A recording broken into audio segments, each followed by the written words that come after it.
আসসালামু আলাইকুম। আছি লালপুর, এই যে দেখতেছেন। আর নতুন করে পরিচিত করা লাভ দরকার নেই।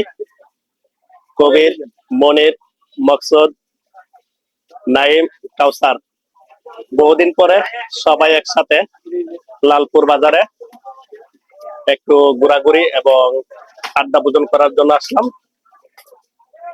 অনেক ভালো লাগতেছে। আর এই যে সময়টা একটা অনেক আনন্দের মুহূর্ত, বলে বোঝাবার মতো নেই।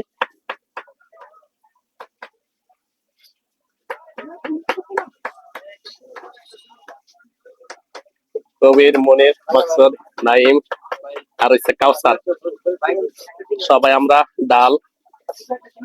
ডালপুরি, সিঙ্গারা এবং কেউ বুট বাজে, এবং অনেক দারুণ, অনেক টেস্ট হয়েছে, ভালো লাগতেছে।